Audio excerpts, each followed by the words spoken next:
Mark, here we are in mid-May 2007, and a recent poll just came out that says that 25% of Americans think that the United States is headed in the right direction.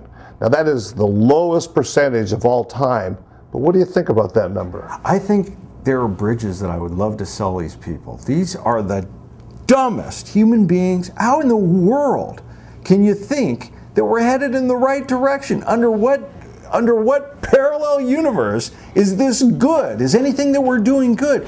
Look at all of the human beings, the best, the brightest, the most patriotic Americans that we have. People that are willing to lay down their lives, and we've got them over there as bullet stoppers with no clear orders, no way to get in, no way to get out.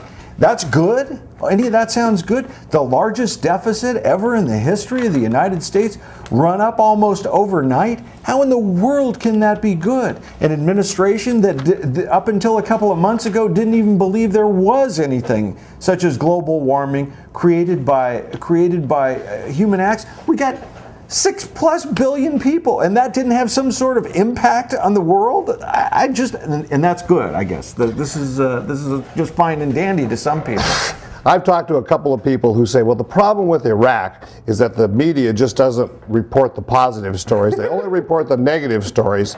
And if it weren't for people saying we should get out of Iraq, well, we would have won in Iraq, because saying we should get out of Iraq is what emboldens the enemy. These people, as far as I can tell, all they do is listen to Fox News and Rush Limbaugh, because that's the kind of propaganda that's being spread. But they can't be reading true news. They can't be reading books on what's going on. I mean, one book that just came out that I would encourage everybody to read is Lee Iacocca's book, Where Have All the Leaders Gone? And he doesn't pull any punches at all. He was a Republican, you know, and he says these bozos are leading the country right over a cliff. I mean, he can see this. Why can't other people see this? Who are these 25%? They've got to be so tucked away and so geographically focused that they're just listening to one another and not reading newspapers, not real newspapers. They're not reading listening to real news. Instead, they're listening to propaganda machines. It's very, very unfortunate. And I would point out, these people aren't just misinformed. They're unpatriotic. Thomas Jefferson laid out some rules that we got to vote, but we had to live by. We don't have to pay a tax for that, not a monetary tax, but we do have to know what's going on. When you have the vote, you have a sacred trust as an American, and that is to find out the reality of it and not just listen to somebody that has been hired by the former head of the Republican Party. You can't just get your news and information from somebody that's a propagandist, because if you do, in a very real way, you've given up an incredibly important part of what it is to be an American, to be patriotic. You have to understand both sides of the issue.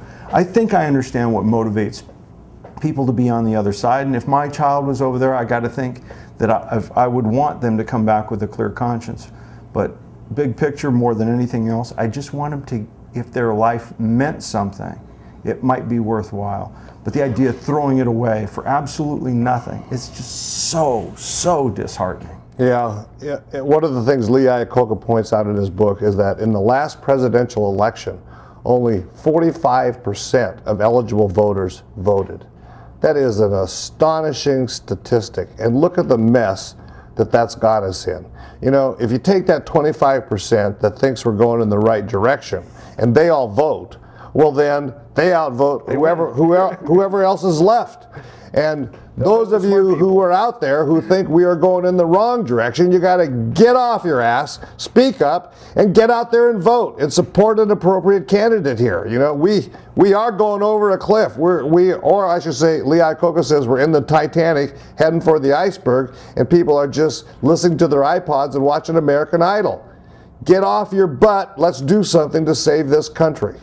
And it's a sad thing to say, but one of the reasons that Vietnam, there were so many people that became so involved, and there were so many young people that became so involved, was because their heads were on the chopping block. And now it's only those people who volunteered for service who are in harm's way and their families that are in harm's way. It's kind of sad, but for that, you got to crack a book. You have to listen. You've got to look at the bigger picture. Not everybody else in the rest of the world is crazy. Not all of Europe that now despises the United States for its actions. And you can say, oh, that's just the French. It's not just the French. It's everybody. It's the Canadians. It's Mexico. It's Central America. It's South America. The world just looks at us. And you know, I'll just say this in closing. There was a great line that was basically, the United States is great because it is good. And if the United States ceases to be good, then it will cease to be great. And I want our country to be the very, very best. The leadership that it's shown over the years, the demons that this country has saved the world from in the past, that can't all be washed away by just acting like another one of them. Not on our watch. Boy, you couldn't speak truer words in that regard. I mean, we have got to do something here. Right now, we are the most feared and hated country in the world. Doesn't that make you ashamed? Doesn't that make you want to get out and do something? And you know, I think you could take that hit. You would be willing to do that if it was for the right cause. Well, yeah. But this isn't it. No. This isn't it. We attacked them. This is attacking Iraq after 9/11 was like attacking Mexico after Pearl Harbor. It made that much sense. But it's even worse because every day that we're there, the rest of the world fears us more and hates us more, and we are going to pay for that eventually. And if you hate what we're saying, prove us wrong. Yeah. Go Google this stuff. Prove us wrong. Prove us wrong on that point. We'd love to hear from you. But if not, if we made you think about this stuff and crack a book from another city, or listen to commentary from somebody other than Fox National News, I'd love to hear it. You know what? I'd love to be wrong. I would. I'd love our country to be going in the right direction and for me to be wrong, but I just don't see how that is possible.